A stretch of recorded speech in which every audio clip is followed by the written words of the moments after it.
Hello friends, இன்றைக்கி வந்து நம்ம பச்சை பயிரில் வந்துட்டு பாருங்கள், நான் மிளகு போட்டு ஆல்ரெடி எடுத்து வச்சுருக்கேன். நான் வேக விட்டு எடுத்தாச்சுங்க. இப்போ இதில் வந்து நம்ம கிரேவி செய்யலாம். இது எப்படி செய்யுதுன்னு பார்த்துடலாங்க.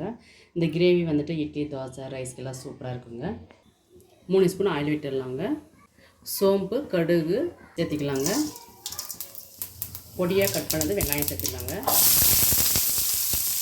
கறிவேப்பிலையில் சிறிதளவு சேர்த்திக்கலாங்க. 2 நிமிஷம் நல்லா ஃப்ரை பண்ணிடலாங்க. வெங்காயம் வந்து நல்லா ஃப்ரை பண்ணி ஆச்சு, 2 நிமிஷம் ஆச்சு. இப்போ இஞ்சி பூண்டு பேஸ்ட்டு சேர்த்துக்கலாங்க, பாதி ஸ்பூனு. இப்போ இந்த பச்சை ஸ்மெல் போக வரைக்கும் நல்லா ஃப்ரை பண்ணிடலாங்க. தக்காளி சேர்த்துக்கலாங்க. 4 தக்காளி நான் கட் பண்ணி சேர்த்துக்கிறேன்.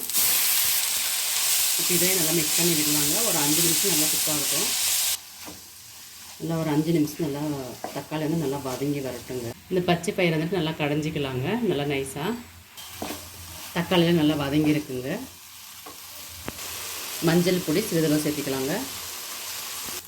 சில்லி பவுடர் பாதி ஸ்பூன் சேர்த்திக்கலாங்க. தனியா powder 1.25 spoon சேர்த்திக்கலாங்க. Garam masala 1/4 spoon சேர்த்திக்கலாங்க. கொத்தமல்லியில் சிறிதளவு சேர்த்திக்கலாங்க. இப்போ இது எல்லாமே நல்லா ஃப்ரை பண்ணிடலாங்க 2 நிமிஷத்துக்கு.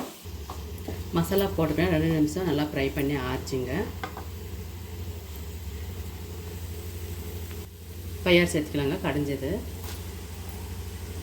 இதே நல்லா மிக்ஸ் பண்ணி விடலாங்க. மிக்ஸ் பண்ணி ஆச்சுங்க. இப்போ நம்ம பயிர் வேக விட்டுருக்குங்களா, அந்த தண்ணி இருக்குங்க, அந்த தண்ணியை சேர்த்துக்கலாம்.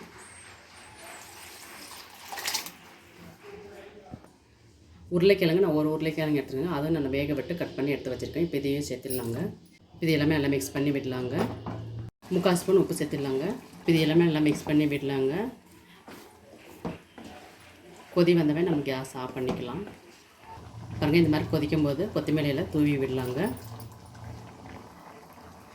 கிரேவி வந்துட்டு நல்லா கொதிக்குதுங்க. 2 நிமிஷம் கொதிச்சாவே போதும்.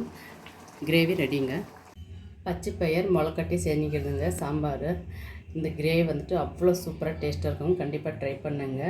பசங்களுக்கு இந்த மாதிரி நீங்கள் முளைக்கட்டி செஞ்சு தரதுனால ரொம்பவே நன்மைகள் இருக்குது உடம்புக்கு. ஏன்னா இது சாப்பிட்றதுனால வேண்டான்னு சொல்கிற பசங்க கூட இது விரும்பி சாப்பிடுவாங்க. இந்த சாம்பாரில் வந்து அவ்வளோ சூப்பராக இருக்கும். இந்த கிரேவி வந்துட்டு இட்லி, தோசை, ரைஸு எல்லாத்துக்குமே நம்ம எடுத்துக்கலாம்.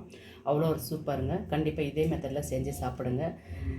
இந்த டிஷ் உங்களுக்கு பிடிச்சிருந்தால் லைக் பண்ணுங்கள், ஷேர் பண்ணுங்கள், கமெண்ட் பண்ணுங்கள், சப்ஸ்கிரைப் பண்ணுங்கள், பக்கத்தில் மெம்பர்னு அமைத்திக்கோங்க. ஓகே ஃப்ரெண்ட்ஸ், பாய்.